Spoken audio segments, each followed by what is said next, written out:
Secrets to Parenting Teens. Balancing Freedom and Guidance. What every parent needs to know today. Hello, dear parents. Today I want to share with you an emotional journey. A story that anyone raising a teenager can deeply relate to. It's about how we support our beloved children in shaping their behavior, helping them grow up healthy without losing themselves. This piece is inspired by top experts, and I'll recount it with all my sincerity, like a friend walking alongside you. Let's explore the key points together first. First, we'll talk about finding balance, something every parent wrestles with. How to avoid overprotecting our kids while not being too lenient. Next, we'll dive into communication, a challenge that sometimes feels like a battle, but one we can't give up on. I'll bring you specific strategies, little tips distilled from experts, so we can guide our kids in the most effective way possible. Alright, let's get started. Preventing future problems. Preparing our kids for the journey ahead. Dear parents, have you ever wondered, am I doing too much for my child? Or am I giving them too much freedom?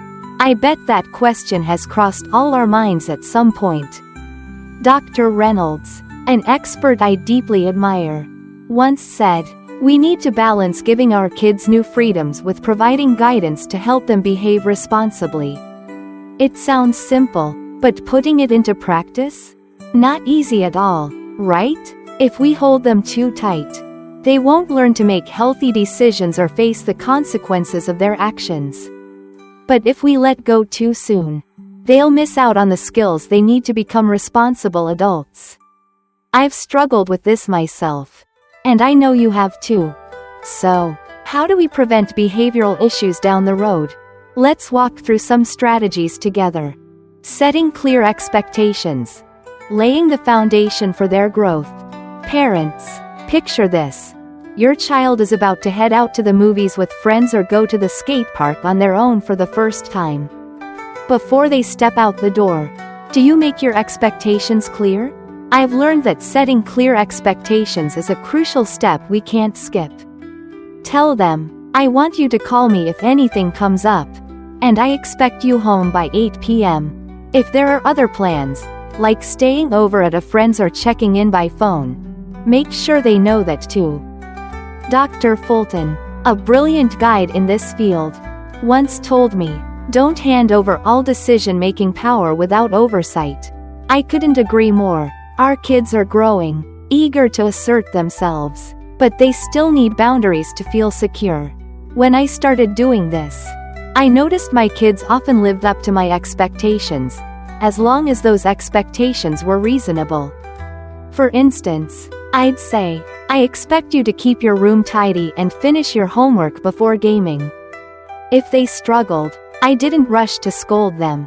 Instead, I'd ask, "What can I do to help you manage better?" Sometimes, they just need a little nudge to get going. Here's a tip I love. When granting a new privilege, like their first smartphone or a later curfew, try creating a behavior contract. Write down the expectations and consequences for breaking the rules together. I did this with my daughter, and when she signed it, I saw her take it so much more seriously. Give it a try, it really works. Listening to your teen. Opening their heart with understanding. Parents, have you ever felt like talking to your teen is like talking to a wall? I've been there, and I know how frustrating it can be. But then I realized something. The less I talked, the more I heard. Listening isn't just sitting there waiting for them to speak, it's asking gentle, empathetic questions and letting them figure out solutions. Dr. Fulton once advised me, "Don't overreact or judge them." I had to learn to hold back my emotions, even when I wanted to shout, "Why did you do that?" Instead, I'd ask, "How do you feel about this? What do you think you could do differently?" The magic happened when I truly listened. My son opened up. One time, he shared about school pressures I didn't even know about, just because I sat quietly and let him talk. But here's the thing, parents, be careful not to control them too much. If they don't have any freedom, They might secretly break rules behind our backs. I've learned that listening not only helps them vent but also builds trust between us. Spending time with them, bonding through love and care. Do you remember when our kids were little, and just sitting down to play with them would light up their faces? They're bigger now, but that doesn't mean they don't need us anymore. I decided to step into my teens' world, learning to play their favorite video game, watching a teen movie together, or just listening to them rave about a trending song. At first, I thought I'd be clumsy at it. But you know what? My kid was thrilled to see me care about their interests. And more than anything, I realized they learn from how I live. If I want them to respect others, I need to use respectful words. If I want them to apologize when they're wrong, I have to model it by saying sorry when I mess up. Once, I snapped at my child unfairly. And later I said, "I'm sorry, I shouldn't have lost my temper." They looked at me, and I saw their eyes soften. Parents, our actions speak louder than words ever could. Effective communication tips with teens. Building a bridge of connection. Parents, have you ever been amazed at how your teen can chat endlessly with friends? But when you ask, "How was your day?" they just say, "Fine." I've been baffled by this too. But I've come to see that communicating with teens is an art. It's not easy. Sometimes it feels like a battle, but we can't give up. Chatting regularly. Keeping the flow of understanding alive. I believe healthy communication is the heart of our relationship with our kids. Talk to them about everything, from peer pressure to their dreams for the future. When they know they can confide in us, they're more likely to seek our guidance instead of bottling things up. But don't force them into a serious sit-down talk. It might clam them up. Instead, I chat with my kids casually, often while we're doing something together, like walking the dog, driving, or playing a quick game. Once, just by asking, "How was school today?" while washing dishes together, my kids spilled a whole story.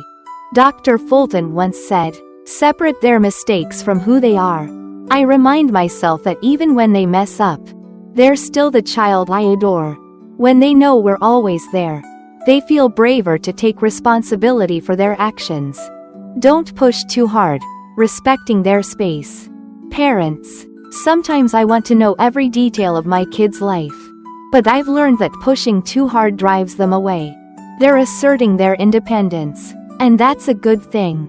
I've started asking, "If you don't want to tell me, is there someone else you can talk to? Maybe it's grandma, a teacher, or a trusted friend." It eases my mind, and they don't feel cornered. Stepping into their world. Communicating their way.